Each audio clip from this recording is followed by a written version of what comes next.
This brotherhood in Islam, wallah, is the greatest brotherhood anyone can ever think about, anyone can ever read about. But the only ones who don't know it are the ones who don't know Islam, who don't read about it. And you are missing out on Allah, my brother or sister, if you don't read about what your religion has in store for us. I want you for this few minutes to think about yourself. Just by yourself. Ask yourself this following question, just to you, within your mind, and then try to answer it. The question is, my brothers and sisters, what is your priority in life? What is it that you love the most? What is it? Ask yourself that question. What is it that I love the most? What is it that I want? What is it that I prioritize? Make it more important than anything else. That when I'm at work, or when I am studying, or when I am doing something for myself, or whatever, trading, selling, whatever I'm doing, that's meant to be important. What is it that I will actually put above that? What is it that you prioritize? Be careful now, because your answer in your head has to be sincere. You have to be honest. Don't be hypocritical, brothers and sisters. Think about it deeply. And when you think about it, use some proofs that could convince you that this is really what you prioritize in life, whatever your answer is. Because, my brothers and sisters, whatever you prioritize, whatever you love the most, it means that that's the thing which you occupy your life generally in working towards. It is the thing which, if you are at home, it's still important. You are working, you will stop your work for it.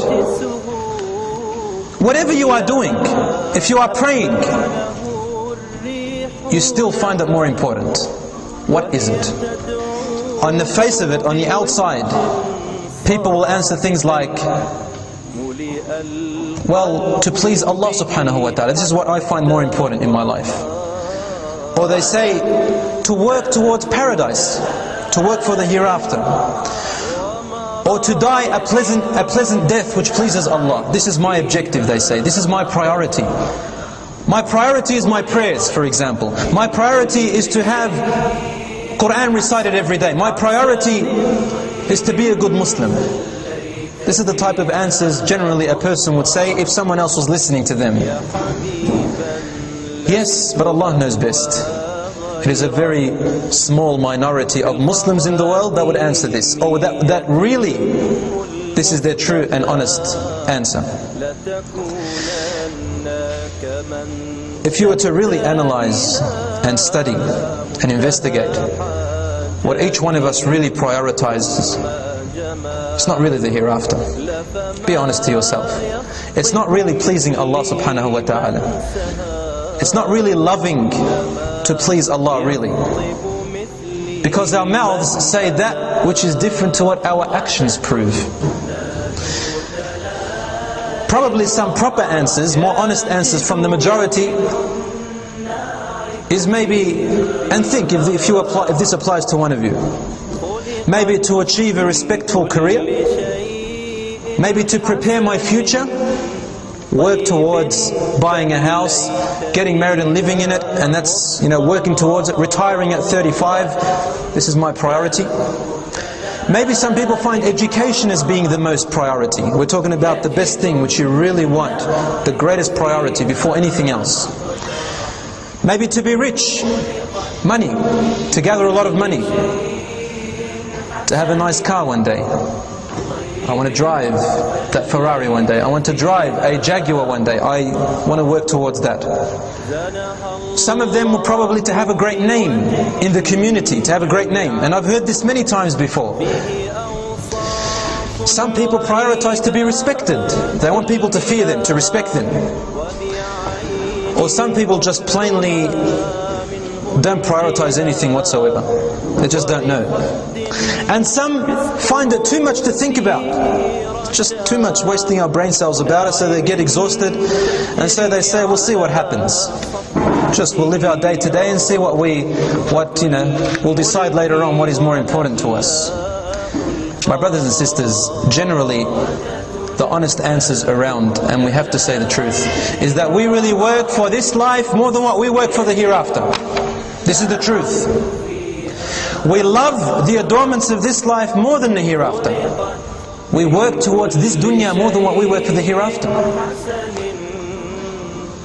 Wallah, if you say to a person, but you are going to die one day, they believe it, they know it. Really, that's the sad thing.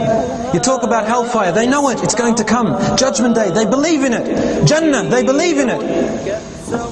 But how often do they pray? How fast do they pray? Because they've got some important things to go to. So they consider it superficial, something not really important. Do you think that this is a person who places the pleasure of Allah, pleasing Allah, as being the most important thing? Islam is not the most important thing to you. Why?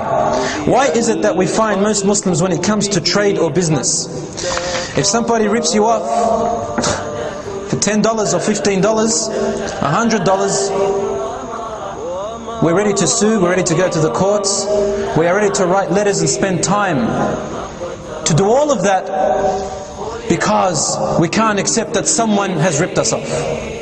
When it comes time for work, instead of putting the clock, the alarm clock to Fajr, which is at the moment just after 5, they rather put the alarm for 7 AM. And they pray their prayer at that time, their Fajr prayer. The sun has already risen and Allah will not accept the prayer at that time. What do they really prioritize? The salat or their work? My sister the other day, or yesterday, she was asking me, Bilal, is this life like a dream? I was very impressed by her question, because that's thinking. Using this brain which Allah created for us to think about why we are here. She said, is this world a dream? I said, why do you ask? I replied. And she said, well, we are going to die, aren't we? I said, true. She said, and when we go to sleep, doesn't our soul sort of depart from our body a bit? I mean, we go unconscious. I said, true. And now the smile's from one ear to one ear for me, because I'm very happy that she's thinking like that. She said, so death is kind of like going to sleep. You lose consciousness and you have dreams. And then when you wake up, you're back to reality. So is this life a dream, and that we're going to die and wake up in the hereafter, and that will be reality? I said, absolutely. This is exactly how it is. I go, but the difference is only one. When you go to sleep and dream, whatever you do in that dream, you're not responsible for it. But this dream in this life, you're going to be asked about every single moment. You're responsible. You see, we have forgotten why we are here. We have forgotten that we have been created by Allah from nothing. And we have forgotten that Allah can just take us away in a single minute. Out of our control. Where did we come from? Where are we going? There is a reason and a purpose for our living, and that is to be trialed and tested. Who is going to heaven, who is going to hell? Allah is just. Allah, God, is just. And He will give each one what they deserve. Those who want this life, Allah will give them everything out of it. But in the hereafter they will have nothing left. And whoever wants the hereafter and works towards it, then Allah will give him the best of this life and the hereafter. And Allah will be thankful to him. My brothers and sisters, choose your priorities from now and see what is the most important thing for you. Prepare for your death.